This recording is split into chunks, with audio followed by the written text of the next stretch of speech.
ChatGPT. ChatGPT, a tool designed to help humanity, could ultimately hurt it. Okay.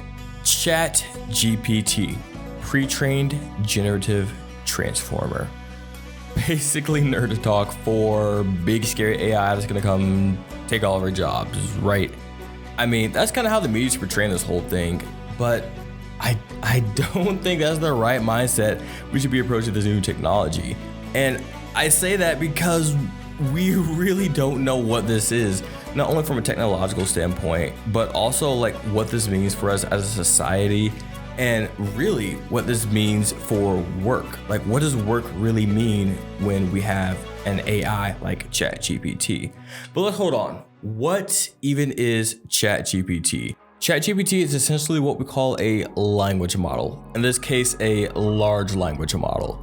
So the company that created it, OpenAI, essentially took a million tons of text data, essentially. They just took millions of different words and text from books, the internet, scrolls, anywhere they could find it, and fed it into an artificial intelligence. And that artificial intelligence job was to learn the pattern of language. That's basically what its job was to do.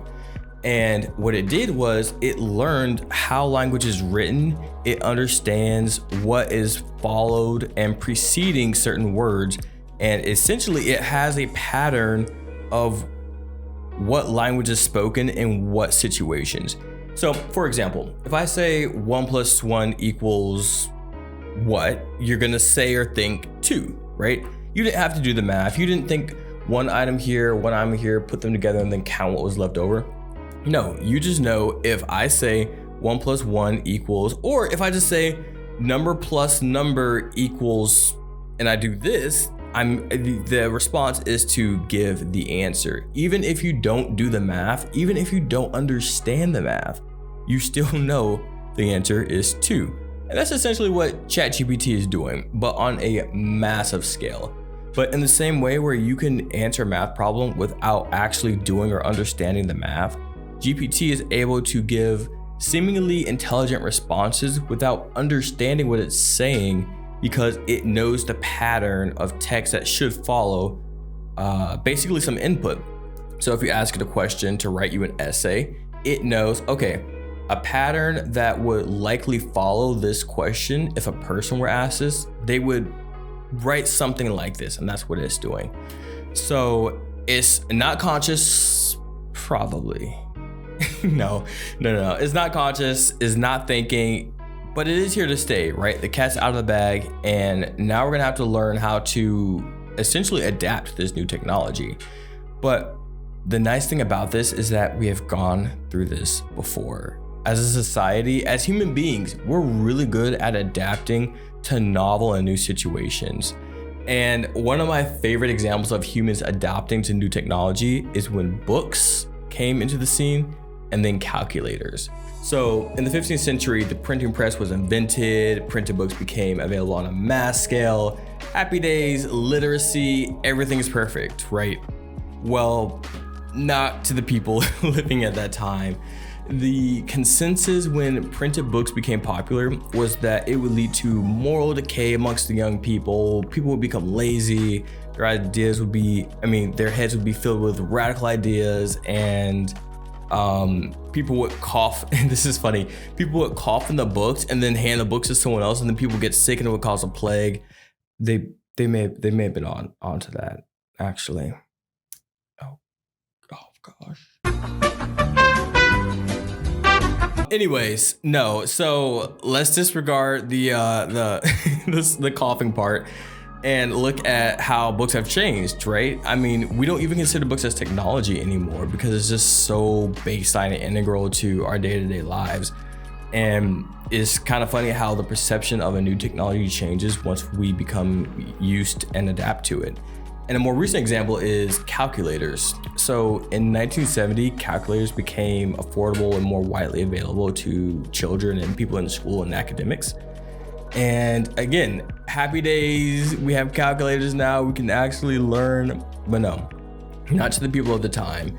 There was newspapers and ironically books being written about how calculators will lead to the end of mathematics, to the simplification of academic rigor, and that people would just type in the questions that they were asked into calculators, and people will just be dumb basically. And in a way that is kind of true, right? The questions that were being asked back then were questions you could just type into a calculator and you'd get the answer. But what we didn't realize as a society back then is that the questions that we would ask would change, right? No longer do we have to be tested on what's 25 times 25, because you can just type that in a calculator. Now we have more time to learn about algebra, trigonometry, more advanced concepts that lead to more growth basically. And I think that's what's gonna happen with AI. So in conclusion, should we be scared of AI, and where do we go from here? I don't think we should be scared of AI, but I think we should have a healthy fear and almost respect for it in a way. In a similar way, when you're walking on a sidewalk and there's a line of busy cars rushing by you, you're not scared of each little individual car that's driving by, but you do have a healthy fear of that if I step into the road, I could get seriously injured. And that's the way I kind of think we should be approaching this. We shouldn't be scared of AI as a whole, as some kind of boogeyman to come out to get us, but we should have a fear of not adapting and not changing and being ignorant to how it could change the way we consider life and work. So as long as we're aware and not fearful of it in the way that we need to like run away, but we're like fearful of it in the way of, okay, let's learn about it, I think we're gonna be just okay. And ultimately looking back, we're gonna be like, okay, thank you AI. Like my life is way better than it was before this. So, I mean, yeah, moving forward, it's changing so fast. I mean, it's really ramping up the rate of progress in these multiple companies. Google announced their AI called Bard. Microsoft Bing has brought in their GPT-4. GPT-4 has become available on OpenAI. There's just so many different things that are going on right now that it's hard to honestly keep track of it. So stay connected on this channel, stay here, and then we'll be following along the saga as it evolves. And yeah, I'm no expert, but we're gonna learn together. We're gonna learn together. So thank you for being here with me. Thank you for watching this video, and grace and peace, family.